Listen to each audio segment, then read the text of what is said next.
السلام علیکم۔ تو شروع کرتے ہیں ناول۔ لندن کے علاقے ہنسلو کے سب سے بڑے بازار ہائی اسٹریٹ میں بنے ہوئے ٹریڈ سینٹر سے خریداری کرنے کے بعد اس نے ریسٹ واچ پر نظر ڈالی۔ اسے گھر سے نکلے ہوئے 2 گھنٹے ہونے کو تھے۔ شاپنگ تو اس نے ہلکی پھلکی کی تھی، محض ضرورت کی چند چیزیں اور ایک گرم جیکٹ جس کی اس کو اشد ضرورت بھی تھی۔ تاہم یہ شاپنگ سینٹر ایسا تھا کہ اس کو دیکھنے کے لیے وہ 2 گھنٹے مزید گنوا سکتا تھا، لیکن مجبوری یہ تھی کہ سمت چاچا گھر میں بالکل اکیلے تھے۔ وہ تیز تیز قدم اٹھاتا شاپنگ سینٹر سے باہر نکل آیا۔ 20 گارڈن ٹین اسکور، اس نے ٹیکسی میں سر ڈال کر کہا اور جواب مثبت میں ملنے پر ٹیکسی میں سوار ہو گیا۔ یہ ہنسلو کا رہائشی علاقہ تھا۔ یہاں تعمیر تمام گھر ایک جیسے تھے۔ تمام گھر تقریباً 200-300 سال پرانے تھے، مگر یہاں کے مکین رنگ و روغن اور مرمت کے ذریعے ان گھروں کو ابھی تک جمع رکھنے میں کامیاب تھے۔ خاص بات یہ تھی کہ گھروں کے ڈیزائن کے علاوہ رنگ بھی ایک جیسے تھے۔ گھروں کے آگے چھوٹے چھوٹے سے گارڈن تھے جن میں گلاب کے بڑے بڑے پھول لگے ہوئے تھے۔ سمر چاچا کے گارڈن میں سیب اور ناشپاتی کے درخت تھے جو وقتاً فوقتاً درختوں سے ٹوٹ ٹوٹ کر گرتی رہتی، مگر انہیں اٹھانے والا کوئی نہیں تھا۔ وہ اس بات پر بڑا حیران ہوتا تھا کہ پاکستان میں ان کے پڑوسی سلطان صاحب کے گھر میں لگے ہوئے بیری اور بادام کے درختوں پر دن رات اتنے پتھر برستے تھے کہ اگر ان تمام پتھروں کو جمع کر لیا جاتا تو اب تک پتھروں کا پہاڑ بن جاتا، مگر یہاں کسی کو پرواہ نہ تھی۔ خلاف توقع گیٹ کھلا ہوا تھا۔ وہ قدرے حیران ہوتا ہوا گھر میں داخل ہو گیا، لیکن لیونگ روم میں پہنچ کر اس کے قدم جم سے گئے۔ سمر چاچا کے گھٹنوں پر سر رکھے زور و قطار روتی ہوئی، یقیناً وہ کوئی لڑکی تھی جس کے سنہری بال پوری کمر پر بکھرے ہوئے تھے۔ 2 زانوں بیٹھی اس لڑکی کا دایاں گلابی پاؤں جو باہر کی طرف نکلا نظر آ رہا تھا، اس کی انگلیاں اضطرابی کیفیت میں مڑ اور کھل رہی تھی۔ اس نے دونوں ہاتھوں سے سمر چاچا کے ہاتھ تھامے ہوئے تھے اور انہی پر سر رکھے وہ آنسو بہانے میں مشغول تھی۔ وہ جینس اور نیوی بلو شرٹ میں کافی سمارٹ لگ رہی تھی۔ وہ خراما خراما چلتا ہوا ان کے قریب پہنچ کے اس لڑکی کے ساتھ ہم اشک ہوتے ہوئے سمر چاچا نے سر اٹھا کر اسے دیکھا اور جلدی سے لڑکی کا چہرہ اوپر کرتے ہوئے بولے، ورشا ورشا دیکھو، فاز آ گیا، میرا بھتیجا، میں نے ابھی تمہیں بتایا تھا نا، یہ لو وہ آ گیا۔ وہ بڑے جذباتی انداز میں بول رہے تھے، اور فاز دیکھو، میری بیٹی آ گئی، میری ورشا واپس آ گئی۔ کبھی نہ جانے کے لیے وہ ایک مرتبہ پھر روتے ہوئے گویا ہو ان کی بات سن کر اس کے دل پر منو بوجھ آ گرا۔ اوہ، تو تم واپس آ گئی۔ اسے ٹھنڈی سانس بھری، انجام تو حساب توقع تھا، مگر اتنی جلدی؟ اس نے جبراً تبسم ہونٹوں پر سجایا۔ ہیلو ورشا، کیسی ہو؟ جو آپ نہیں آئے، وہ جوں کی توں بیٹھی سسکتی رہی۔ ورشا بیٹا، فاز سے ملو، دیکھو یہ ہمارا اپنا خون ہے، میرے بھائی کی اولاد۔ انہوں نے بیٹی کا چہرہ اوپر اونچا کیا، جس پر روتی ہوئی ورشا نے گردن موڑ کے اس کی طرف دیکھا۔ کچھ لمحے کے لیے تو فاز پلکیں جھپکانا بھول گئی۔ اتنا مکمل حسن اس نے شاید پہلی مرتبہ دیکھا تھا۔ متواتر رونے کی وجہ سے اس کی ناک کا اوپری حصہ سرخ ہو رہا تھا، جبکہ سنہری آنکھیں سرخ اور سنہرے رنگ کا حسین امتزاج لگ رہی تھیں۔ اس نے ایک لمحے کے لیے نچلا خوبصورت ہونٹ دانتوں کے درمیان دبا کر چھوڑا تو لگا ابھی خون چھلک پڑے گا۔ وہ دوبارہ سر پہلے والی پوزیشن میں رکھ کر اپنا کام جاری کر چکی تھی۔ سوری بابا، میں بہت بری لڑکی ہوں، لیکن آپ مجھے چھوڑیں گے تو نہیں؟ پلیز بابا، مجھے معاف کر دیں۔ یہ ساری گفتگو وہ انگریزی میں کر رہی تھی اور روتے روتے نے چاچا کے ہاتھ تھام کر ان الفاظ کی بار بار گردان کر رہی تھی۔ او تو محترمہ پوری کی پوری یہاں کے رنگ میں رنگی ہوئی ہے، اردو بھی نہیں آتی۔ فاز نے تلخی سے سوچا، مگر دوسرے ہی لمحے فاز کا خیال غلط ثابت ہوا۔ میں آپ کو چھوڑ کر کبھی نہیں جاؤں گی بابا، کبھی بھی نہیں، بس آپ مجھے معاف کر دیں۔ کر دیے میرے چاند، میں نے تمہیں معاف کر دیے۔ خطا وار صرف تم نہیں، میں بھی تھا چاچا۔ سمر چاچا بیٹی پر محبتوں کے پھول نچھاور کرتے ہوئے بولے۔ وہ ایک پل میں سب کچھ بھول گئے تھے۔ اس کی جدائی میں جو ان کا وقت انہوں نے گزارا تھا، اس وقت ان کے چہرے پر اس کا شبہ تک نہیں تھا۔ فاز نے حیران ہو کر سمر چاچا کی طرف دیکھا۔ ابھی کل تک ان کے بیڈ روم سے سسکیوں کی آوازیں آتی تھیں۔ کئی مرتبہ تو انہیں چپ کراتے کراتے وہ خود بھی دلگیر ہو جایا کرتا تھا۔ کئی مرتبہ تو ایسا ہوا تھا کہ اس کا دل چاہا کہ وہ اس لڑکی کو ڈھونڈ کر گھسیٹ کر لائے اور اس کو کمزور اور معذور باپ کی حالت دکھائے اور پوچھے کہ کیا اسی دن کے لیے مجھے پال پوس کے اتنا بڑا کیا تھا کہ تو یوں اپنی منہ زور جوانی کے قدموں تلے ان کے ارمانوں کو کچل کر چلی جائے؟ مگر یہ ساری باتیں وہ صرف سوچ کر رہ جاتا، اس کے بس میں کچھ بھی نہ تھا۔ ورشا کو آئے ہوئے تیسرا دن ہوا چلا تھا، مگر ابھی تک اس نے فاز سے کلام تو درکنار اس کی طرف دیکھنا بھی گوارا نہیں کیا تھا۔ فاز کو اب اس بات کا کوئی تعلق نہیں تھا۔ ویسے بھی اس سے اس طرح کی لڑکیوں سے سخت نفرت تھی جو زمانے بھر میں ماں باپ کے چہروں پر کالک مل کر انہیں بدنام کرا دیں، جو کارنامہ ورشا نے انجام دیا تھا اس کے سننے کے بعد تو اسے اس لڑکی سے گھن آنے لگی تھی۔ اس نے بار بار ورشا کو تنہائی میں سسکتے دیکھا، مگر یہ سب فاض کو ڈھکولا سا لگتا۔ اسے اس بدکردار لڑکی سے کوئی ہمدردی نہیں تھی۔ اگر ان دونوں کا سامنا بھی ہو جاتا تو فاض خود اسے یوں نظر انداز کر دیتا جیسے اس کے وجود سے نا واقف ہو، اور وہ بھی سر جھکائے یوں زمین کو گھونڈنے لگتی جیسے ابھی زمین سے کوئی دفینہ ابل پڑے گا، جس کی چمک کے آگے اس کے وجود کی ساری سیاہی مان پڑ جائے گی۔ بے شک وہ بے حد حسین تھی، بلکہ حزن اور ملال نے اس کے حسن کو اور دو آتشا کر دیا تھا، مگر فاض کے نزدیک اب وہ ایک ایسا ہیرا تھا جو غلاظت کے ڈھیر میں پڑا تھا، جس میں سے اٹھتا طوفان اسے 100 گز دور رہنے پر مجبور کرتا تھا۔ حالانکہ اس سارے واقعے میں اس کا اپنا وجود کسی طرح بھی ملوث نہیں تھا، مگر پھر بھی براہ راست اس کی ذات سے تعلق نہ ہونے کے باوجود وہ بے حد دل برداشتہ ہوا تھا۔ کبھی کچھ بھی سہی، آخر وہ اس کی چچا زاد تھی، اس کے خاندان کی عزت۔ اگر وہ پاکستان میں ہوتا تو شاید لوگوں کا سامنا بھی نہ کر پاتا۔ وہ تو شکر ہے کہ وہ ایک ایسے دیس میں تھا جہاں اس طرح کے واقعات معمول کا حصہ تھے۔ دوسرے وہاں کوئی ایسا رشتہ دار یا جان پہچان والا بھی نہ تھا جس کے سامنے زمین پر پڑی گری پگڑی اٹھانے کے لیے قدموں میں جھکنا پڑتا۔ جب سے فاض سمر چچا کے پاس آیا تھا، ان کے تمام کاموں کی نگرانی اس نے اپنے ذمے لے لی تھی۔ سمر چچا کے 2 اسٹور تھے جن کا کرایہ وہ باقاعدگی سے وصول کرنے جاتا۔ اس کے علاوہ گھر کا تمام سودا صرف وہی لے کر آتا تھا۔ جب سے وہ یہاں آیا تھا اس نے ملازم کو بھی ہٹا دیا تھا، سارے کام وہ خود کرتا تھا۔ فاض کے آنے سے سمر چچا کو خاصی سہولت ہو گئی تھی، ورنہ اس سے پہلے وہ یہاں کی گورنمنٹ کے سسٹم کے ذریعے کھانا گھر پر ہی منگا لیتے تھے، لیکن جب سے فاض یہاں آیا تھا اس نے یہ ذمہ داری بھی اپنے کندھوں پر اٹھا لی تھی۔ وہ گزارے لائق کھانا بنا ہی لیتا تھا۔ لندن آنے کے بعد مسلسل 1.5 سال سے وہ خود ہی کھانا بناتا تھا۔ اب ظاہر ہے یہاں پر دیس میں وہ کوئی نوکر تو افورڈ نہیں کر سکتا تھا۔ سمر چچا کے پاس آنے سے پہلے وہ جس جگہ ملازمت کرتا تھا وہاں 12 گھنٹے مسلسل کام کرنے کے بعد ہل کر پانی پینے کا دل بھی نہیں چاہتا تھا، مگر مجبوری تھی، پیٹ پوجا بھی تو کرنی ہوتی تھی۔ وہ سمر چچا سے صرف ملنے آیا تھا، مگر سمر چچا نے یہاں آنے کے بعد اسے کہیں جانے نہیں دیا۔ میں نے اپنے کام کے لیے جو ملازم رکھے ہوئے ہیں ان کی جگہ تمہیں ملازمت دے دیتا ہوں، تب تو تمہیں کوئی اعتراض نہیں ہوگا نا، لیکن مجھے چھوڑ کر مت جاؤ۔ وہ پھٹ پھٹ کر روئے تھے۔ نیند آنکھوں سے کوسوں دور تھی۔ وہ کتنی دیر تک لیٹا چھت کو گھورتا رہا۔ جب سے ورشا یہاں آئی تھی اس کی نیند بھی اڑ گئی تھی۔ اس کی موجودگی میں وہ الجھن محسوس کر رہا تھا۔ مجھے یہاں سے کہیں اور چلے جانا چاہیے، اس کے دل نے مشورہ دیا۔ ایک نامعلوم سی کسک نے پورے وجود کو گھائل کر رکھا تھا۔ سمر چچا کی حالت دیکھ کر وہ بہت پریشان تھا۔ یادوں کی کتاب نے رقم پچھلے ماہوں سال کی نیند کی جگہ آنکھوں میں برجمان ہو گئی کہ آنکھوں کی سیٹ خالی جو تھی۔ ہم کسی ایک ناخوشگوار واقعے کو بنیاد بنا کر ساری زندگی خوشیوں اور آرزوؤں کو خود فریبی کی بھیڑ نہیں چڑھا سکتے۔ آخر آپ لوگ میری بات کیوں نہیں سمجھتے؟ وہ جھنجھلا کر اٹھ کھڑا ہوا۔ نہ جانے یہ کیسی محبت ہے جو ایک انسان کو دوسرے انسان اپنے خود ساختہ وہمات اور اصولوں کی بھیڑ اس طرح چڑھا دیتا ہے جیسے خون کی دوڑ سے بندھے ہونے کی عوض سے اس رشتے کی نسبت ہر جائز و ناجائز خواہش کی تکمیل توان کی صورت میں دوسرے پر لاگو ہونا ضروری ہے۔ گھر والوں کو سمجھا کر وہ خود اعصاب شکن ہو رہا تھا، مگر نتیجہ وہی ڈھاکے 3 پات۔ تم بھی لندن جا کر اپنے چچا کی طرح وہیں کے ہو جاؤ گے۔ وہاں مردوں کے پاؤں کی بیڑیاں بننے کے لیے بہت سے لازمات ہیں۔ تمہارے چچا نے ہم سب کو انتظار کی سولی پر لٹکا کر چھوڑ دیا۔ مرے ہوئے کا صبر آ جاتا ہے بیٹا، مگر زندہ وجود کو بھلانا آسان نہیں ہوتا۔ ہم بار بار یہ دکھ نہیں اٹھا سکتے۔ جو بھی روکی سوکی یہاں اس پر خدا کا شکر ادا کرو، آج نہیں تو کل اللہ کوئی سبب پیدا کر دے گا، وہ بڑا سبب کرنے والا ہے۔ انیسہ پھوپھو نے عابدہ ہو کر لمبا چوڑا لیکچر جھاڑ دیا۔ کون سے کل کا انتظار کروں؟ 5 سال سے جوتیاں چاٹتا پھر رہا ہوں، ملی نوکری؟ آپ نہیں جانتی پھوپھو، اس ملک میں امیر تر ہو رہا ہے اور غریب سے زندہ رہنے کا حق بھی چھینا جا رہا ہے۔ میں اگر یہاں رہا نوکری کے انتظار میں تو کل اوروں کی طرح میری تصویر بھی اخبار کی زینت بن جائے گی۔ غربت سے تنگ آ کر ایک گریجویٹ نوجوان نے خودکشی کر لی۔ محروم برسوں سے بے روزگار تھا۔ اس نے جل بھن کر باقاعدہ خبر والے انداز میں پڑھا تو انیسہ پھوپھو نے جھٹ ہاتھ اپنے دل پر رکھ لیا۔ خدا نہ کرے میرے بچے کیسے بدفعل منہ سے نکال رہا ہے، اللہ تجھے سلامت رکھے۔ وہ سچ مجھ رو پڑی۔ پھوپھو، میں امی کی ناراضگی کے ساتھ یہاں سے جانا نہیں چاہتا۔ آپ ہی ہیں جو انہیں سمجھا سکتی ہیں۔ کیا آپ نہیں چاہتی کہ رابعہ یہاں آ کر ایک خوشحال اور من چاہی زندگی گزارے؟ کیا ہمارا ان آسودگیوں پر کوئی حق نہیں ہے؟ میں نہیں چاہتا کہ رابعہ یہاں آ کر اپنے ارمانوں کا گلا گھونٹے۔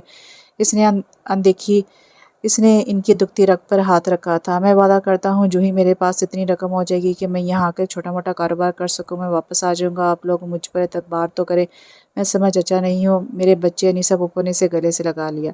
وہ زندگی میں پہلی مرتبہ گھر سے اتنا دور ہوا تھا۔ اجنبی دیس، اجنبی لوگ، ابھی تو اسے آئے ہوئے چند گھنٹے ہی ہوئے تھے، ابھی وہ ایئرپورٹ کی حدود میں ہی تھا اور ابھی سے وہ یہاں شناسا چہرے ڈھونڈنے میں اپنی آنکھیں تھکا رہا تھا۔ وہ اپنی بے وقوفی پر دل میں ہنس دیا۔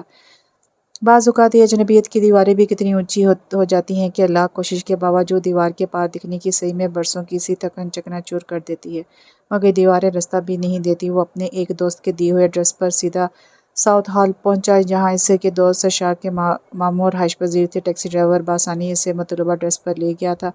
شارک کے ماموں زبیر احمد 20 سال سے لندن میں مقیم تھے۔ ان کی کوئی اولاد نہ تھی۔ ان کی بیگم بھی بہت اچھی خاتون تھی۔ ان دونوں نے اس کا پرجوش استقبال کیا۔ وہ چند دن ان کے ساتھ رہا، پھر انہوں نے ہی اسے ایک جگہ ملازمت دلوا دی۔ ملازمت ملتے ہی وہ کرائے کے گھر میں شفٹ ہو گیا۔ وہ صبح 7 بجے کام پر جاتا اور شام 7 بجے تک مسلسل وہاں کام کرتا، تاہم مہینے پر ملنے والی تنخواہ جو کہ پاؤنڈ کی صورت میں ہوتی تھی، اس کا ڈھیروں خون بڑھا دیتی۔ وہ بہت محنت سے پیسہ جمع کر رہا تھا، لیکن اپنی اس مصروفیات میں بھی وہ دادی کی ہدایت نہیں بھولا تھا۔ انہوں نے بڑی تاکید سے سمد چچا کا پتہ کروانے کی درخواست کی تھی۔ انہوں نے سمد چچا کو جو آخری خط اس کے حوالے کیا تھا، اس میں 10 سال پہلے کی تاریخ درج تھی۔ خط میں ایڈریس کے ساتھ ساتھ فون نمبر بھی درج تھا، مگر کئی مہینے تک جب وہ لوگ پاکستان سے اس نمبر پر فون کرتے تو کوئی فون اٹینڈ نہیں کرتا تھا۔ مایوس ہو کر سب نے فون کرنا ہی چھوڑ دیا تھا۔ اس نے اس سلسلے میں بھی زبیر احمد سے مدد مانگی۔ انہوں نے نہایت خوش دلی سے اس کی مدد کرنے کا وعدہ بھی کیا اور خود بھی اپنے طور پر مطلوبہ ایڈریس تک رسائی حاصل کی، لیکن ان کے مطابق وہاں کوئی اور لوگ آباد تھے۔ 9-10 سال پہلے سمد چچا اور ان کی فیملی ہنسولہ شفٹ ہو گئے تھے، لیکن ان لوگوں کے پاس سمد چچا کا کوئی ایڈریس یا فون نمبر نہ تھا۔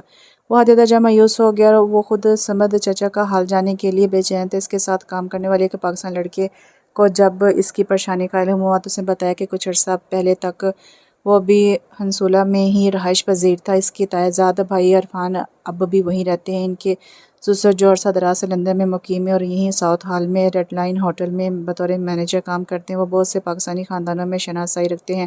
ان سے معلوم کرتے ہیں، شاید وہ تمہارے چچا کو جانتے ہو۔ اس لڑکی کی اس بات پر فاض کو ڈھارس ہوئی اور وہ اس لڑکی کے ساتھ ریڈ لائن ہوٹل چلا گیا، جہاں اس کے تائیزاد عرفان کے سسر اکرم اللہ صاحب نے نہایت خوشی کا اظہار کیا اور فاض سے بھی وعدہ کیا کہ وہ جلدی اپنے جانے والوں سے سمد انصاری کے بارے میں معلوم کریں گے۔ اسے لندن آئے ہوئے سال ہونے کو آ گیا، مگر تمام تر کوششوں کے باوجود وہ سمد چچا تک نہیں پہنچ سکا۔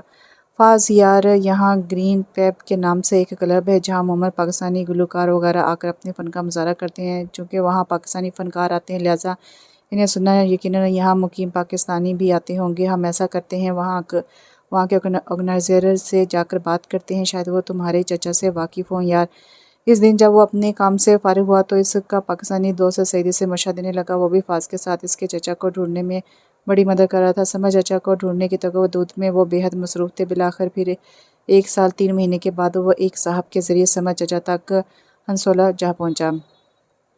اس مرتبہ فاض جو رقم بھیجے گا، اس میں سے گھر کی مرمت کرواؤں گی۔ صفیہ نے مٹر چھیلتے ہوئے دیوار کے ادھڑے ہوئے پلستر کو دیکھ کر کہا، جی امی، میں بھی آپ سے یہی کہنے والی تھی۔ اللہ کا شکر ہے فاض بھائی نے اتنی رقم بھیج دی ہے کہ ہم اپنے گھر کی حالت درست کرا سکیں گے۔ کوئی آتا ہے تو کتنی شرم آتی ہے، نہ ڈھنگ کا فرنیچر اور نہ ہی کارپیٹ وغیرہ کچھ ہے۔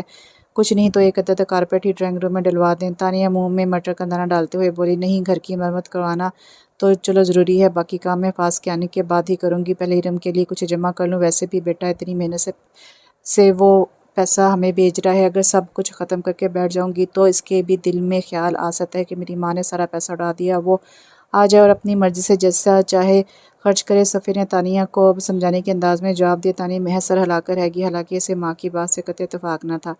ارے دلہن، فاض کا فون آئے تو پوچھنا، سمد کے بارے میں کچھ پتہ چلا؟ دور بیٹھی صفیہ کی ساس نے صفیہ سے کہا۔ ان کی آواز میں لرزش تھی۔ وہ جب بھی سمد کا ذکر کرتی یوں ہی گلوگیر ہو جایا کرتی تھی۔ آخر کو سمد ان کی اولاد تھا جسے دیکھنے کی ان کی آنکھیں ترس رہی تھی۔ انہیں لگتا تھا کہ شاید ان کی سانس کی ڈوری سمد کے آنے کی آڑ سے بندھی ہے۔ جس دن وہ آ جائے گا وہ بھی اپنا سفر تمام کریں گے۔ انہوں نے کپکپاتے ہاتھوں سے اپنے سفید ململ کے دوپٹے سے آنسو پونچھے۔ مت رویا کریں اماں، میرا دل کہتا ہے صبر کا پھل ضرور ملے گا، وہ ٹھیک ہوگا، دیکھ لینا، بس اپنے حال میں مست ہو گیا ہے۔ صفیہ ساس کو دکھ کی سمجھتی تھی، اکثر انہیں اسی طرح کے الفاظ سے تسلی دیتی رہتی۔ وہ کافی دیر تک اس کو سینے سے لگائے سسکتے رہے۔ فاض بھی یوں ان کے سینے سے لگا ہوا تھا جیسے اگر وہ الگ ہوا تو سما چاچا ایک مرتبہ پھر کہیں کھو جائیں گے۔ سما چاچا اور اس کے ابو میں بے حد مشابہت تھی، حتیٰ کہ آوازیں بھی ایک جیسی تھیں۔ اس وقت سمد چاچا کو دیکھ کے اسے اپنے ابو یاد آ کے یہی وجہ تھی، شاید وہ بھی ان کے سینے سے لگا اپنی محرومی کی پیاس بجھا رہا تھا۔ سمد چاچا کی حالت دیکھ کر وہ بھی بہت پریشان ہوا، وہ بہت کمزور لگ رہے تھے، دوسرے ان تنہائی کے اسیر اور تیسرے مزدوری۔ یہ سب کیسے ہوا سمد چاچا؟ بس بیٹا، کچھ باتیں نصیب میں لکھی ہوتی ہیں اور کچھ انسان اپنے اعمال سے اپنے مقدر کی کتاب میں لکھوا لیتا ہے اور بعد میں خود ہی خدا سے شکوہ کرنے لگتا ہے۔ میرے ساتھ بھی یہی ہوا، یہ سب کچھ میرا خود کا پیدا کردہ ہے۔ لیکن سمد چاچا، میں نے تو سنا تھا کہ آپ کی ایک بیٹی بھی ہے، کیا وہ بھی اپنی ماں کے ساتھ چلے گی؟ وہ جلد از جلد سمد چاچا کی کہانی سنا چاہتا تھا۔ نہیں بیٹا، اس نے تو اپنی ماں کے ساتھ جانے سے صاف انکار کر دیا تھا، حالانکہ وہ اس وقت صرف 12 سال کی تھی، لیکن اس نے اپنی ماں سے صاف کہہ دیا کہ وہ اپنے باپ کو چھوڑ کر کہیں نہیں جائے گی۔ پھر وہ حیران ہو کر بولا، میں نے اس کے لیے گورنر سے رکھ لی تھی، وہ ایک مسلمہ عورت تھی، بیوہ بھی یہاں بیٹے کے پاس رہتی تھی، لیکن بیٹے اور بہو کے خراب رویے سے دل برداشتہ ہو کر ہمارے برابر والے پڑوس جو اس کے دور کے رشتہ دار تھے وہاں آ کر رہنے لگی تھی۔ جس وقت ورشا کی ماں صالح مجھے چھوڑ کر گئی، میں بہت بکھر گیا۔ حقیقت تو یہ تھی کہ میں اس سے بہت محبت کرتا تھا، لیکن وہ مزاجاً ایک فرینک عورت کی طرح تھی، اسے گھر یا اس سے متعلق کسی بھی شے سے کوئی انٹرسٹ نہیں تھا۔ 12 سال بھی اس نے جس طرح میرے ساتھ گزارے وہ میں ہی جانتا ہوں۔ اسے اپنے حسن اور اپنی دولت پر بڑا ناز تھا، وہ ذرا سی بات بھی برداشت نہیں کرتی تھی، میں اس سے کوئی روک ٹوک نہیں کر سکتا تھا۔ وہ آزادانہ مردوں سے میل جول رکھتی تھی، میں نہیں چاہتا تھا کہ میری بیٹی بھی اسی رنگ میں رنگے، لہٰذا میں نے اپنے پڑوس مختار صاحب سے اپنی پریشانی کا ذکر کیا اور یوں وہ خواتون گورننس کے طور پر ہمارے گھر آ گئی اور ورشا مکمل طور پر اس کی دسترس میں چلی گئی۔ اس نے ورشا کی بڑی اچھی تربیت کی، میں بالکل بے فکر ہو گیا۔ اور ایک دن صالح جب اپنے کسی دوست مرد کے ساتھ ڈنر پر جا رہی تھی، میں نے اسے روکنا چاہا، شاید سمجھ چاچا بولتے بولتے تھک گئے، تھوڑی دیر کے لیے خاموش ہو گئے۔ وہ ہمیشہ کے لیے چلی گئی۔ پھر اسے گئے ہوئے 6 سال کا یہ وقت میں چونکہ بہت اکیلا ہو گیا تھا، اس لیے میں نے سلطانہ سے نکاح کی درخواست کی، حالانکہ وہ مجھ سے عمر میں 2-4 سال بڑی ہی ہوگی، لیکن میں صرف اپنی اور اپنی بیٹی کی بھلائی دیکھ رہا تھا۔ یہاں اس ماحول میں ورشا کو ایک صاحبان کی اشد ضرورت تھی، جو صرف اور صرف ماں کے روپ میں ہی ہو سکتی تھی۔ جب ورشا کو اس بات کا پتہ چلا تو وہ ایک دم آپے سے باہر ہو گئی۔ اصل میں اس کو سمجھ نہیں سکا تھا، وہ احساس محرومی کا شکار ہو گئی تھی۔ اس نے اپنی کوئی دوست نہیں بنائی، وہ اسکول میں بھی تنہا رہتی تھی، وہ ماں کی کمی محسوس کر رہی تھی۔ وہ اتنی جذباتی ہو گئی کہ اس نے آنن فانن سلطانہ کو نکال باہر کیا اور پھر وہ بگڑتی چلی گئی، وہ دیر تک گھر سے باہر رہنے لگی۔ میں جس بات سے اسے روکتا وہ وہی کام کرتی، میری ہر بات کو رد کر کے اسے گویا خوشی محسوس ہوتی۔ اسی طرح 1 سال اور بیت گیا اور پھر ایک دن اس نے کہا کہ بابا میں شادی کر رہی ہوں۔ یہ خبر میرے لیے دھماکے تھی، میں سرتا پا لرز گیا۔ کس سے؟ اپنے ایک پاکستانی دوست سے، اس نے اطمینان سے جواب دیا۔ میں نے کمال ضبط سے ان کی بات سنی۔ بیٹا، مجھے اپنے اس دوست سے لا کر ملاؤ۔ پھر جب میں اس لڑکے سے ملا تو نہ جانے کیوں وہ مجھے ٹھیک نہیں لگا، بلکہ وہ دوسرے وہ بالکل تنہا یہاں رہتا تھا، اس کی ساری فیملی پاکستان میں تھی۔ میں نے ورشا سے کہا کہ وہ اس سے شادی نہ کرے، وہ لڑکا ٹھیک نہیں ہے۔ جس پر ورشا نے ہنگامہ کھڑا کر دیا اور پھر ایک دن وہ خاموشی سے یہ گھر چھوڑ کر چلی گئی۔ میں نے اسے ڈھونڈنے کی بہت کوشش کی، کسی نے بتایا وہ گلاسکو چلی گئی ہے، کسی نے کہا کہ وہ شادی کر کے کہیں اور چلی گئی ہے، کوئی کہتا وہ وہیں اپنے کسی دوست کے ساتھ رہ رہی ہے۔ سمجھ چاچا کی گردن جھکی ہوئی تھی۔ اسی کو تلاش کرنے کے چکر میں ایک دن میرا ایکسیڈنٹ ہو گیا اور میں چلنے پھرنے سے معذور ہو گیا، یوں اس کی تلاش بھی ختم ہوئی۔ فاض نے دیکھا سمجھ چاچا کی آنکھوں سے آنسو بہہ رہے تھے، وہ مجھے آج تک نہیں ملی، نہ وہ لوٹی اور نہ کوئی رابطہ کیا۔ سمجھ چاچا باقاعدہ ہچکیوں سے رو رہے تھے۔ لیکن چاچا، آپ نے ہم سب سے ناطہ کیوں توڑا؟ یہ سوال اب تک فاض کے ذہن میں مچ رہا تھا، بلاخر زبان پر آ ہی گیا۔ بس بیٹا، سمجھ چاچا نے ٹھنڈی آہ بھری، صالح سے شادی کرنے کے بعد میرے سارے جذبے، ساری محبتیں اسی کے لیے وقف ہو گئی تھیں، اور پھر سال بھر بعد ورشا آ گئی۔ اس کے بعد تو مجھے کوئی یاد ہی نہ رہا، میں اپنی دنیا میں مگن ہو گیا تھا۔ پہلے تو میں اماں کے نام خط وغیرہ بھی بھیج دیا کرتا تھا، پھر میرے رات و دن بھی اتنے مصروف گزرنے لگے کہ میں آہستہ آہستہ اس فارمیلٹی کے قابل بھی نہ رہا۔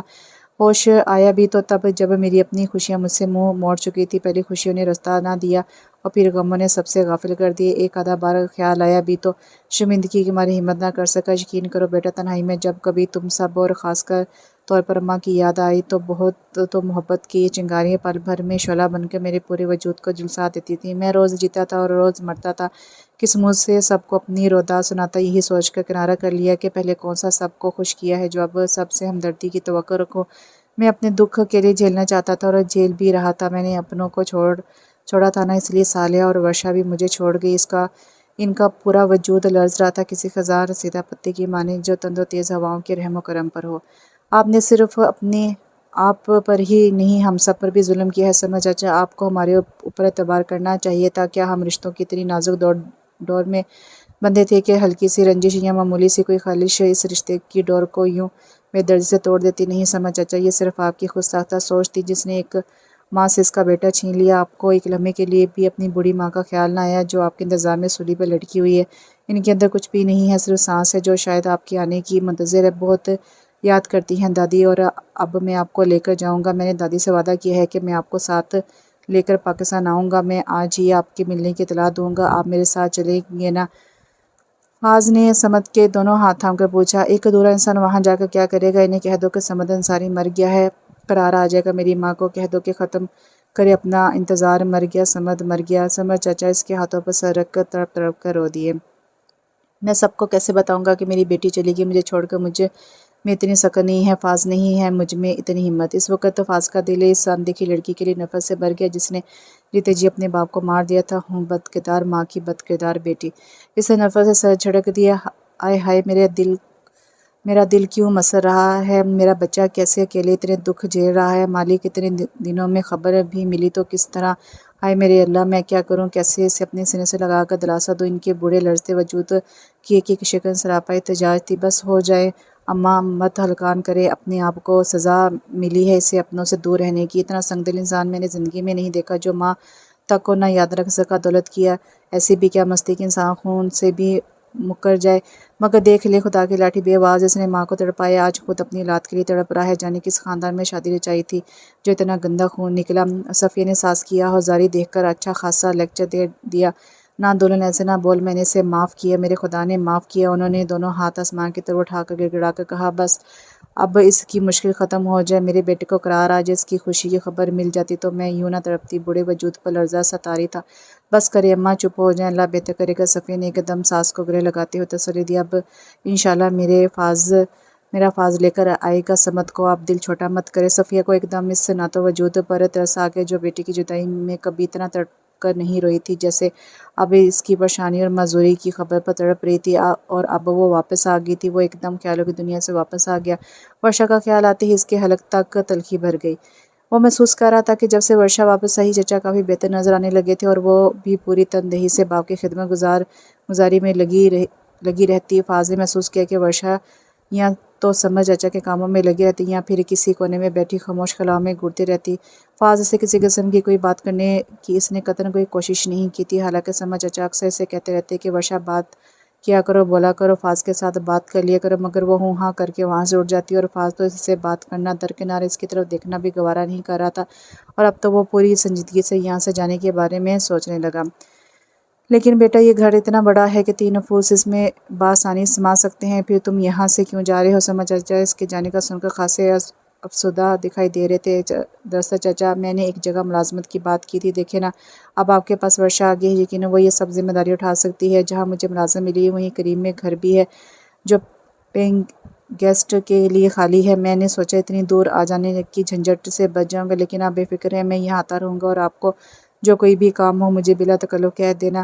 وہ ان کا ہاتھ تھام کر محبت سے بولا، ٹھیک ہے بیٹا، جیسے تمہاری مرضی۔ سمجھ چچا نے ٹھنڈی سانس بھری۔ وہ جانتے تھے کہ وہ فیصلہ کر چکا ہے، اور وہ ایسا کیوں کر رہا ہے اس کی وجہ بھی انہیں پتہ چل گئی تھی۔ وہ اس بات پر پریشان تھے کہ فاضل ان کی بیٹی کے وجود سے گریزاں ہیں، یہ بات انہیں بے حد تکلیف دے رہی تھی، مگر وہ بھی کیا کرتے؟ ورشا ان کی اولاد تھی، بہت محبت تھی انہیں ورشا سے، وہ اسے معاف کر چکے تھے، اور پھر جس طرح بکھرے وجود کے ساتھ وہ لوٹ کر آئی تھی، اس بات نے تو انہیں توڑ کر رکھ دیا تھا، لیکن آج بھی ان کے دل میں ورشا کے لیے محبت کا سمندر ٹھاٹھے مار رہا تھا۔ سب کچھ پہلے جیسا ہو گیا تھا، مگر وہ بدل گئی تھی، اس نے ہنسنا چھوڑ دیا تھا، وہ گھنٹوں غائب دماغی سے بیٹھی رہتی تھی، اس نے باہر نکلنا چھوڑ دیا تھا، وہ جتنی دیر ان کے پاس ہوتی خاموشی سے سمد کی گود میں سر رکھے لیٹی رہتی۔ وہ تو سوچ رہے تھے کہ وہ فاضل سے درخواست کریں گے کہ میری بیٹی کو زندگی کی طرف واپس لاؤ، اسے ہنسنا سکھاؤ، اس کے ساتھ ہمدردی کرو، مگر انہیں یہ حقیقت معلوم نہیں تھی کہ ماں باپ جتنا وسعت والا دل ہر کسی کا نہیں ہوتا۔ صرف ماں باپ ہی اولاد کی غلطی کو معاف کر کے انہیں گلے سے لگا لیتے ہیں، مگر یہ دنیا کبھی کسی کو معاف نہیں کرتی، یہ تو قدموں تلے روند دیتی ہے، صرف ایک انسان کو ہی نہیں بلکہ اس کے پورے خاندان کو سولی چڑھا دیتی ہے، اور ایک بار نہیں پل پل مارتی ہے اپنی زبان سے نگاہوں کے تیر سے۔ صرف وہی عدالت ہے جو اوپر والا جلا رہا ہے، جو معاف کر دیتا ہے ہر گنہگار کو ہر بار توبہ کرنے پر، مگر یہ دنیا کی عدالتیں معاف نہیں کرتی۔ سمر نے اپنے آنسوں سے بھیگا چہرہ وہیل چیئر کے ہینڈل پر ٹکا دیا۔ انیسہ باجی آج فاز کا فون آیا تھا، بتا رہا تھا کہ سمد کی بیٹی گھر واپس آ گئی ہے، بتاؤ کیسا باپ ہے، ایسی لڑکی کو دوبارہ گھر میں رکھ لیا ہے۔ صفیہ نے تھوڑی پر ہاتھ رکھ کے انیسہ بیگم کو بتایا، جن کے پان لگاتے ہاتھوں کو بریک لگ گیا۔ ہیں واپس آ گئی؟ ہائے کمبخت، کہاں منہ کالا کر کے آئی ہے؟ یہ بتایا تھا فاز نے؟ انہوں نے ہاتھ میں پکڑا پان کا ٹکڑا پاندان میں پھینک دیا۔ نہیں، یہ نہیں بتایا، وہ تو خود اس قدر نفرت کر رہا ہے، کہہ رہا تھا کہ اس کو دیکھ کر دل چاہ رہا ہے کہ گردن کاٹ دوں۔ میں نے کہا تجھے کیا پڑی ہے اپنے ہاتھ گندے کرنے کی، گردن کاٹے تو باپ کاٹے، جب باپ ہی کو غیرت نہیں تو کون اور میں کون؟ اور ویسے بھی وہاں کی عورتیں تو یوں ہی ایک مرد چھوڑتی ہیں دوسرا پکڑتی ہیں، آج آ گئی کل پھر کسی کے ساتھ چلی جائے گی۔ صفیہ نے نند کو فاز کی باتوں سے آگاہ کرنا ضروری سمجھا۔ وہ اپنا تمام ضروری سامان سمیٹ کر سمد چچا کے پاس آ گیا، جو خلاؤں میں جانے کیا تلاش کر رہے تھے۔ انہوں نے ہٹ پر فاز کو دیکھا اور اس کے ہاتھ میں پکڑا بیگ دیکھ کر وہ ایک دم اداس ہو گئے۔ جا رہے ہو بیٹا؟ انہوں نے زبردستی مسکرانے کی کوشش کی۔ میں ہر اتوار کو آپ کے پاس آؤں گا۔ وہ دونوں گھٹنے ٹیک کر نیچے بیٹھ گیا۔ بیٹا جانے سے پہلے تم سے ایک بات کرنا تھی۔ جی سمجھ چچا بولے۔ وہ سنبھل کر وہیں بیٹھ گیا۔ فاز، میری بیٹی اتنی بری نہیں ہے، وہ معصوم ہے، کم عمر ہے، اس سے جو غلطی ہوئی اسے بھول جاؤ۔ اس نے جو کچھ کیا ذہنی دباؤ میں آ کر کیا، غلطی میری تھی جو اس کی پرابلم کو سمجھ نہ سکا۔ وہ تنہائی کا شکار ہو گئی تھی اور اپنے ذہن میں میری شادی والے فیصلے پر وہ سمجھی کہ شاید میں بھی اس کی ماں کی طرح اس سے دور ہو جاؤں گا، سو اس نے یہ سب رد عمل کے طور پر کیا، اسے معاف کر دو۔ سمجھ چچا دونوں ہاتھ اس کے سامنے جوڑ دیے۔ اس ڈپریشن سے نکال دو، وہ بہت ٹوٹ گئی ہے، تم اسے سنبھال سکتے ہو، پلیز بیٹا میرا یقین کرو، میری بیٹی بہت اچھی ہے۔ وہ اس کی آنکھوں میں موجود بے یقینی کی تحریر پڑ چکے تھے۔ نہیں سمجھ چچا، ایسی کوئی بات نہیں، یقیناً آپ ٹھیک کہہ رہے ہیں، میں کون ہوتا ہوں کسی کو برا سمجھنے والا؟ سلیل نے جھوٹ کو انکساری کے غلاف میں لپیٹ کر جواب دیا۔ مائی سن، میں چاہتا ہوں میری بیٹی زندگی کی طرف لوٹ آئے، اسے ایک ہمدرد کی ضرورت ہے، کسی بکھرے وجود کو سمیٹنا بھی تو عبادت ہے نا۔ اس نے تائیدی انداز میں محض سر ہلانے پر اکتفا کیا۔ فاز بیٹا، کیا میں تم سے اس کی توقع رکھوں؟ وہ اپنے دل کی بات زبان پر لانے میں کامیاب ہو گئے تھے۔ جی میں۔ فاز گڑبڑا سا گیا۔ آپ کو تو پتہ ہے سمجھ چچا کہ میں اور ورشا زندگی میں پہلی مرتبہ متعارف ہوئے ہیں، اور وہ بھی اس طرح کہ وہ تو مجھ سے بات تک نہیں کرتی، پھر بھلا میں یہ سب کیسے کر سکتا ہوں؟ صاف انکار کرنا اس کے بس میں نہیں تھا۔ یہاں آنے کے بعد جس طرح سمجھ چچا نے اپنا سب کچھ اس کے حوالے کر کے اس پر اعتبار کیا تھا، اس صورتحال میں وہ اتنی بے مروتی نہیں دکھا سکتا تھا۔ اس کا اجتناب سمجھ چچا سمجھ چکے تھے، تب بھی ایک زخمی سی مسکراہٹ ہونٹوں پر سجائے وہ مایوسی سے سر جھکا کر رہ گئے۔ وہ بھی کیا کرتا، وہ مجبور تھا، نہ جانے کیوں اس لڑکی کو دیکھ کر وہ کوفت کا شکار ہونے لگتا تھا۔ اس کا دل کرتا کہ وہ اس کے سامنے ہی نہ آئے، شاید یہ نفرت ہی کی کوئی قسم تھی جو بڑے بے زر انسان میں اپنا اظہار کر رہی تھی۔ فاز سمجھ چچا کے گھر سے تو آ گیا تھا، مگر ان کا پرمردہ اور مایوس چہرہ بار بار ان کی آنکھوں میں گھوم رہا تھا۔ وہ معصوم ان کا اپنا خون تھا، دوسرے اس کے والد کی اتنی شباہت بھی سمجھ چچا سے تھی کہ کبھی کبھی لگتا تھا کہ اس کے ابو راہ عدم سے لوٹ آئے ہیں۔ فاز کا مقصد انہیں دکھ دینا نہیں تھا، مگر جس بات کی خواہش سمجھ چچا کر رہے تھے وہ تو اس کے بارے میں سوچ بھی نہیں سکتا تھا۔ ایسی لڑکی جو 2 ماہ کسی غیر لڑکے کے ساتھ گزار کر لٹ پٹ کر واپس آ گئی ہو، ایسی لڑکی کے ساتھ وہ ہمدردی تو درکنار اس کی طرف دیکھنا بھی گوارا نہیں کر سکتا، جبکہ سمجھ چچا کی خواہش۔ اس نے تو کبھی سوچا بھی نہ تھا کہ اس کے خاندان پر یوں بدنامی کا داغ لگے گا۔ فاز نے دونوں ہاتھوں سے اپنا سر تھام لیا تھا، اس کا پتہ چلتا تو وہ اس لڑکی کو جان سے مار دیتا۔ شکل دیکھو تو لگتا ہے سارے جہاں کی معصومیت اسی کے پاس ہے، اور کرتوت دیکھو کیا تھا جو تم ایسی نہ ہوتی، یہ سب نہ کرتی۔ اس کے دل نے آنکھوں میں ابھرنے والی ورشا کی شکل سے کہا۔ فاز نے گھبرا کر دل کو جھڑکا۔ اف، یہ میں کس طرف جا رہا ہوں، خدا نہ کرے جو میں اس کے بارے میں سوچوں۔ فاز نے نفرت سے سر جھٹک دیا اور دور اندیشی رابعہ کے متعلق سوچنا شروع کر دیا۔ کیا ہوا صفیہ؟ فاز نے کوئی فون وغیرہ کیا؟ انیسہ بیگم نے آتے ہی چادر سر پر رکھ کر پوچھا اور ماں کا پاندان آگے سرکا کر بیٹھ گئی۔ جی ابھی 2 دن پہلے ہی فاز فون کیا تھا، فاز نے بتا رہا تھا کہ وہ سمد کے گھر سے کہیں اور شفٹ ہو گیا ہے۔ یہ ہوئی نا بات؟ انیسہ بیگم نے فوراً ہاتھ پر ہاتھ مار کے کہا، اصل میں تم سے یہی بات کرنی آئی تھی کہ فاز کا فون آئے تو کہہ دینا کہ اب وہاں رہنے کی ضرورت نہیں ہے۔ بڑے ہنر ہوتے ہیں ایسی لڑکیوں میں کہ کہیں اپنی ماں کی طرح نہ اڑا لے جائے میرے بھتیجے کو۔ ارے نہیں باجی، میرا بیٹا ایسا نہیں ہے، بڑا غیرت مند ہے، وہ دیکھ لے، میں نے تو کچھ کہا بھی نہیں اور وہ خود ہی دوسری جگہ چلا گیا ہے۔ صفیہ نے بڑے ناز سے نند کی طرف دیکھتے ہوئے کہا۔ انیسہ بیگم کے چہرے پر تنا اندیشوں کا جال کچھ ڈھیلا ہوا۔ میں تو کہتی ہوں فاز سے کہو کہ بس واپس آ جائے، 1.5 سال بھی بہت ہوتے ہیں، شاید ابھی کچھ اندیشے باقی تھے۔ سوچ تو میں بھی یہی رہی ہوں، صفیہ نے اس بات میں سر ہلاتے ہوئے کہا۔ ان کی آنکھوں میں سوچ کی پرچھائیاں واضح تھیں۔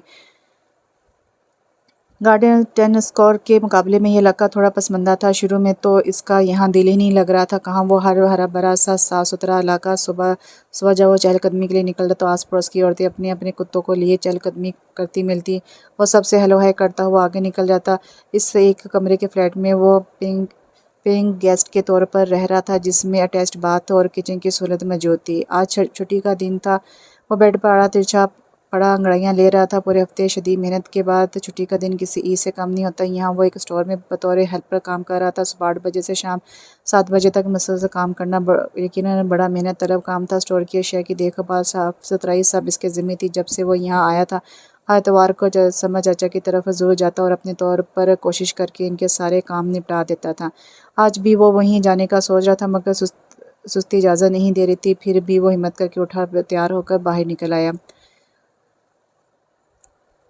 اس علاقے کی ٹھنڈی ٹھنڈی ہوا اس کا استقبال کیا۔ یہاں رہنے کی وجہ سے سما چاچا کے گھر کا نمبر اسے اچھی طرح یاد ہو گیا تھا، ورنہ یہاں کے ایک جیسے گھر کسی بھول بھلیاں سے کم نہیں تھے۔ وہ لکڑی کا پھاٹک کھول کر اندر داخل ہو گیا۔ اندرونی دروازہ اندر سے لاک تھا۔ کال بیل بجانے پر دروازہ کھولا۔ وہ خاموشی سے اندر آ گیا۔ اس نے دروازہ کھولنے والی شخصیت کو دیکھنا پسند نہیں کیا، کیونکہ اسے معلوم تھا کہ سما چاچا تو دروازہ کھول نہیں سکتے۔ لیونگ روم میں سما چاچا ویل چیئر پر بیٹھے، دونوں ہاتھ گود میں رکھے جانے کی ان سوچوں میں گم تھے۔ اس کے وجود سے بے خبر ہی رہے۔ پرسوں کی تھکن کے چہرے سے پتہ چل رہی تھی۔ انہیں دیکھ کر اس دھمک زدہ دروازے کا گمان ہو رہا تھا، جو ہلکے سے دباؤ سے زمین پر گرنے کو تیار ہو۔ اس کا دل افسردہ ہو گیا۔ السلام علیکم چاچا۔ انہوں نے ایک خالی نگاہ اس پر ڈالی اور ہلکے سے ہونٹوں کی جنبش سے سلام کا جواب دے کر اسی انداز میں بیٹھے رہے۔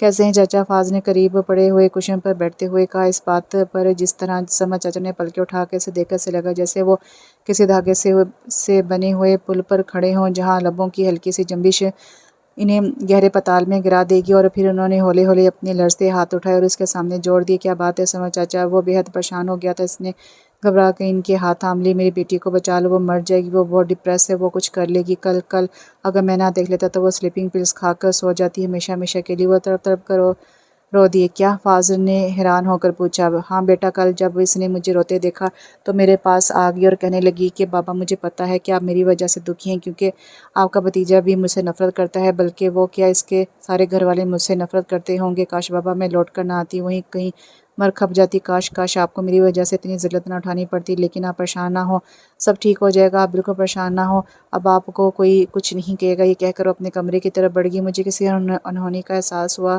میں بھی جلدی جلدی ویل چیئر چلاتا اس کے پیچھے گیا تو دیکھا کہ وہ بہت سی گولیاں ایک ساتھ کھانے کی کوشش کر رہی تھی۔ میں اس سے دور تھا، اس لیے روک نہیں سکتا تھا، اس لیے میں نے صرف اس کو روکنے کے لیے ایک زوردار چیخ ماری اور آنکھیں بند کر لی، کیونکہ مجھے معلوم تھا کہ وہ میری طرف ضرور دوڑے گی۔ بس جب وہ میرے پاس آئی تو بڑی مشکل سے میں نے رو کر اس سے روکا کہ اس حرام موت سے، ورنہ میں بھی آج تمہیں زندہ نظر نہیں آتا۔ میری بچی کو بچا لو فاضل۔ وہ بری طرح گڑ گڑا رہے تھے۔ فاضل کا دل جیسے کسی نے مٹھی میں لے لیا تھا۔ صرف تم ہی اسے ایسا کرنے سے باز رکھ سکتے۔ وہ بہت تنہا ہو گئی ہے، بہت ٹوٹ گئی، اسے مزید نہ توڑ بیٹا، اسے بچا لو۔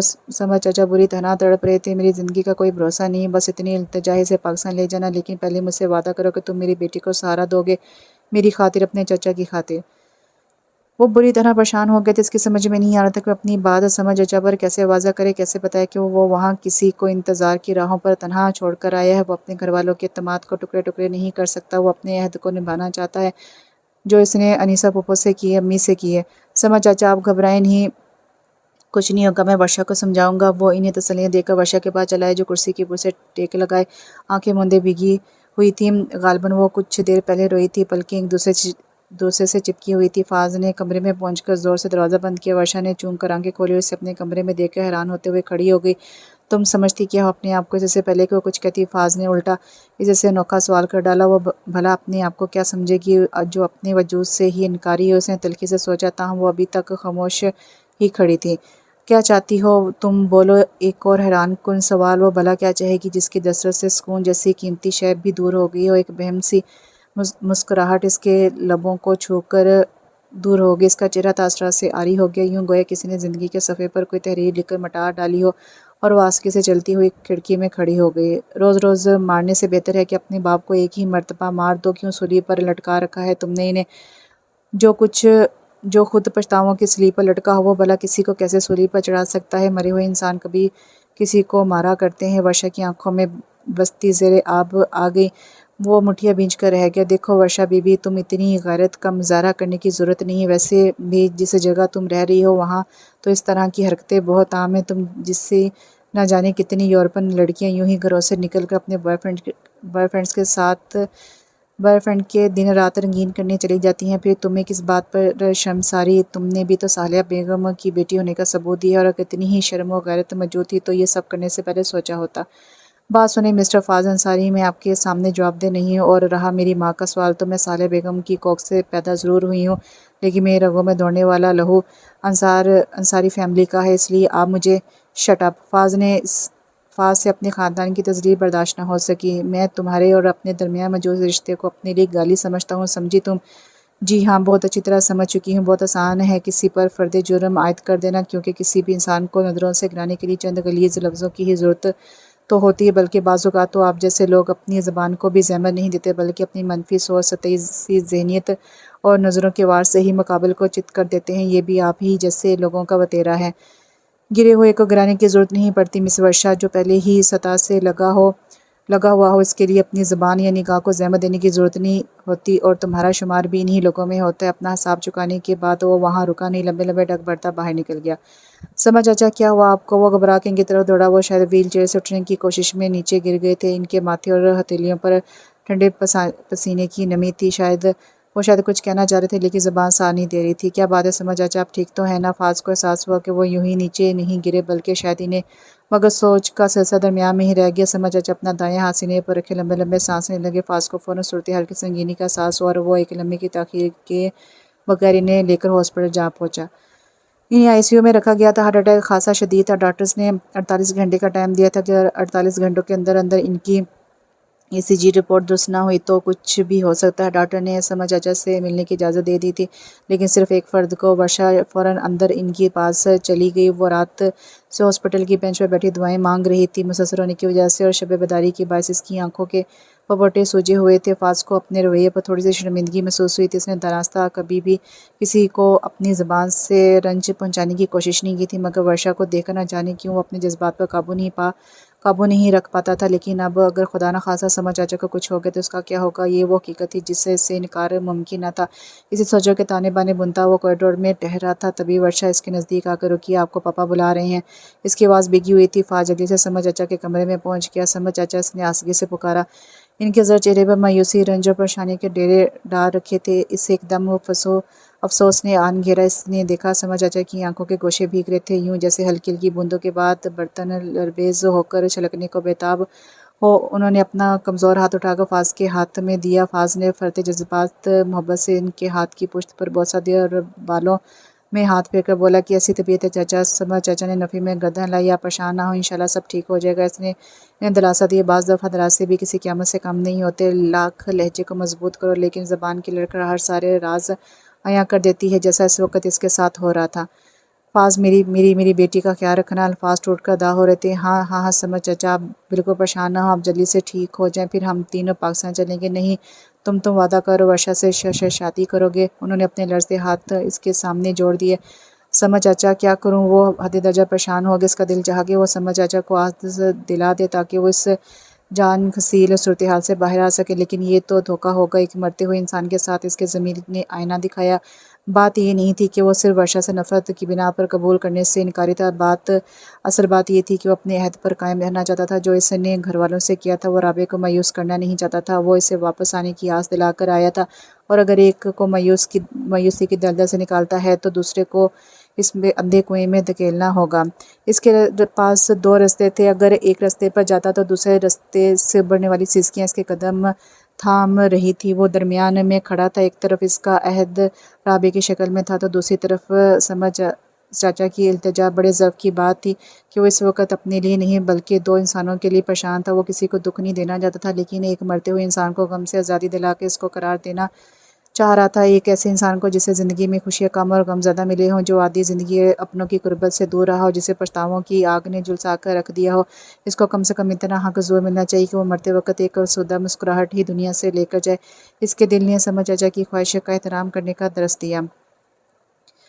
اسی رات ہاسپٹل کے روم میں چند گواہوں کی موجودگی میں اس کا اور ورشا کا نکاح ہو گیا، اور سمجھ چاچا تو جیسے اسی آس پر زندہ تھے، اور اس رات ادارے فانی سے کوچ کر گئی۔ اس نے سما چاچا کی موت کی خبر دینے کے لیے پاکستان فون کیا تو پتہ چلا کہ دادی بھی ایک دن پہلے اپنے مالک حقیقی سے جا ملی۔ وہ چونکہ ہاسپٹل میں تھا لہٰذا اس کو اطلاع نہ ہو سکی تھی۔ شاید دادی کو پتہ چل گیا ہوگا کہ ان کا انتظار ختم ہونے والا ہے۔ سما چاچا کی خواہش تھی کہ وہ دونوں یہاں سے تمام جائیداد فروخت کر کے پاکستان جا کر رہیں، لہٰذا پاکستان جانے سے پہلے اسے تمام کاغذی کارروائی مکمل کرنا تھی۔ ورشا نے تمام ضروری کاغذات اس کے حوالے کر دیے تھے۔ سما چاچا کے بعد وہ مزید اپنے خول میں سمٹ گئی تھی۔ اسے اچھی طرح معلوم تھا کہ وہ فاض پر زبردستی مسلط کی گئی، اس لیے اس نے فاض کے حوالے سے کوئی خواب یا کوئی خواہش کو پرواہ نہیں چڑھائی۔ اس نے بھی اس رشتے کو محض اپنے مرتے ہوئے باپ کی آخری خواہش کے طور پر قبول کر لیا تھا، لیکن اس نے دل میں فیصلہ کر لیا تھا کہ وہ پاکستان جا کر فاض سے کہہ دے گی کہ جس خاموشی سے یہ نکاح ہوا ہے، اسی خاموشی کے ساتھ اسے ختم کر کے فاض اپنی نئی زندگی جو رابعہ کے حوالے سے تھی شروع کر سکتا ہے۔ اس لیے اس نے فاض سے درخواست کی کہ فی الحال اس نکاح کی خبر پاکستان میں نہیں پہنچنی چاہیے، اور فاض جو خود بھی دل میں یہ ارادہ کیے بیٹھا تھا، وہ اس نکاح کو خفیہ رکھنا چاہتا ہے، ورشا کی بات پر مطمئن ہو گیا تھا۔ اس طرح فی الوقت وہ ان مسائل سے بچ گیا جو رد عمل کے طور پر وہاں پیدا ہوتے۔ فاض نے کرائے کا فلیٹ خالی کر دیا تھا، اس بات سے قطع نظر کہ وہ ورشا کو آج بھی اسی مقام پر دکھتا تھا جہاں کل دکھتا تھا، وہ ورشا کو تنہا نہیں چھوڑ سکتا تھا۔ بہرحال اب اس کی وہ ذمہ داری تھی۔ اس دن صبح ہی سے اس کی طبیعت خراب تھی، جس میں درد کے ساتھ فلو کے بھی آثار شروع ہو گئے تھے۔ وہ دیکھتے دیکھتے شام تک وہ تیز بخار میں مبتلا ہو گیا تھا۔ وہ عموماً صبح 7 بجے گھر سے نکل جاتا۔ جب 7:30 بجے تک فاض نہیں اٹھا تو ورشا آہستگی سے کمرے میں داخل ہوئی۔ وہ بے سدھ سویا ہوا تھا، کس طرح سے جگاؤں؟ وہ مشکل میں پڑ گئی۔ اس نے وہیں کھڑے کھڑے زور سے دروازے پر دستک دی۔ فاض نے نقاہت سی آنکھیں کھولی اور سامنے ورشا کو دیکھ کر انتہائی ناگواری سے پوچھا، کیا بات ہے؟ وہ آج آپ اٹھے نہیں؟ اس لیے میں نے سوچا کہ آپ کو اٹھا دوں، 7:30 کا ٹائم ہو گیا ہے۔ وہ اس کے تیور دیکھ کر نظر چرا گیا، اس سے ایسا لگا جیسے وہ کسی بہت بڑے جرم کا ارتکاب کر رہی ہو۔ اسے فاض سے بات کرتے ہوئے ویسے بھی ڈر لگتا تھا، نہ جانے کب یہ شخص اسے آئینہ دکھانے کھڑا ہو جائے۔ تمہیں یہ ذمہ داری نبھانے کی ضرورت نہیں، میں اپنے وقت اور معاملات کو خود ذمہ دار ہوں، اور ویسے بھی میرا اور تمہارا نکاح صرف کاغذ کی حد تک ہے، اس سے زیادہ کی تم امید مت رکھنا۔ اس نے انگلی اٹھا کر اسے گھورتے ہوئے اسے اوقات یاد دلائی۔ تزلیل کے احساس نے اسے یوں جکڑا کہ لگا کہ اگر سانس بھی لی تو ٹکڑوں کی شکل میں زمین بوس ہو جائے گی۔ ایک ایک قدم من من کا بھرکا ہو گیا۔ اسے نہیں پتا تھا کہ وہ کمرے سے باہر کیسے ہی اپنے کمرے میں پہنچ کر وہ پھٹ پھٹ کر رو پڑی۔ لوگ کیسے بغیر جانے بوجھے دوسرے پر فردی جرم عائد کر دیتے ہیں۔ سزائے موت کے مجرم کو بھی ایک ہی بار سولی چڑھایا جاتا ہے، مگر یہاں تو لوگ جرم اور مجرم کو فرق جانے بغیر ایک ہی مرتبہ سولی چڑھا دیتے ہیں۔ دنیا میں بڑے بڑے گناہگار موجود ہیں، مگر یہاں لوگوں نے گناہوں کے بھی پیمانے بنا رکھے ہیں جو دوسروں کا گھر اجاڑ دیتے ہیں، دلوں میں فرقے ڈلوا دیتے ہیں، صبح شام جھوٹ کے نوالے توڑتے ہیں، پاکیزہ جسموں کو اپنی ناپاک نگاہوں سے چلنی کرتے ہیں۔ وہ کیسے پارسائی کا تمغے سینے پر سجائے گھومتے پھرتے ہیں، اس لیے کہ ان کے گناہ پوشیدہ ہیں، لیکن صرف دنیا والوں سے اوپر جو قادر مطلق ہے، جو دلوں میں بھی جھانک لیتا ہے، وہ سب جانتا ہے کہ بڑی سزا کا مستحق کون ہے، وہ جو ظاہر ہے یا وہ جو باطن میں پوشیدہ ہے۔ وہ چاہے تو بڑے سے بڑے گناہ کو شرمندگی کے چند آنسوں سے دھو ڈالے، اور نہ چاہے تو پتھروں پر پڑنے والے سجدوں کے نشان سے بھی بے نیاز ہو جائے۔ اسے تمام جائیداد فروخت کر کے رقم ورشا کے حوالے کر دی۔ اس پر صرف اور صرف تمہارا حق ہے، تمہاری مرضی ہے، تم جیسا چاہو اسے استعمال میں لاؤ۔ یہ کہہ کر فاض نے اس کی گود میں رقم ڈال دی اور فریج سے پانی نکال کر پینے لگا۔ اتنی بڑی رقم کی میں حفاظت نہیں کر سکوں گی، بہتر ہوتا اگر آپ اسے اپنے پاس رکھ لیتے، جب مجھے ضرورت ہوتی تو میں آپ سے لے لوں گی۔ فاض نے ہاتھ میں پکڑا گلاس فریج پر رکھا اور دونوں ہاتھ جینس کی جیب میں ڈال کر اس کے مقابل آن کھڑا ہوا۔ ہاں کہہ تو تم ٹھیک رہی ہو، جو لڑکی اپنی عزت کی حفاظت نہ کر سکے، وہ کاغذ کے ان ٹکڑوں کی حفاظت کیا کر سکے گی؟ بہرحال ابھی تم اسے اپنے پاس رکھو، میں کل ان کا چیک بنوا کر تمہارے نام سے یہ رقم پاکستان ٹرانسفر کروا دوں گا۔ یہ کہہ کر وہ باہر نکل گیا۔ وہ کچھ دیر فاض کے منہ سے نکلنے والے آگ کے گولوں سے اپنے آپ کو سینکتی رہی، پھر جب حدت اس کے احساس کو جھلسانے لگی تو گھبرا کر واش بیسن میں لگے نل سے چہرے کو پانی اور آنسوں سے دھو کر اس کی جلن کو کم کرنے کی صحیح میں لگ گئی۔ اور آج وہ پاکستان جا رہے تھے، اسے بالکل بھی اندازہ نہیں تھا کہ پاکستان میں اس کے ساتھ کس قسم کا استقبال کیا جائے گا۔ تاہم فاض کے رویے کو دیکھتے ہوئے وہ اپنی عزت افزائی کے بارے میں کچھ زیادہ خوش امید نہیں تھی۔ اس نے سامنے کھڑے ہوئے اجنبی چہروں پر نظر ڈالی، شاید کہیں کسی آنکھ میں اس کے لیے پناہت کی ہلکی سی جھلک نظر آ جائے، یا شاید کوئی جادو کی چھڑی گھما کے ان تمام لوگوں کے ذہنوں سے اس کی غلطی کو ہمیشہ کے لیے غائب کر دے، کیونکہ اسے پتہ تھا کہ فاض تمام کہانی فون کے ذریعے ان کی گوشہ گزار کر چکا ہے۔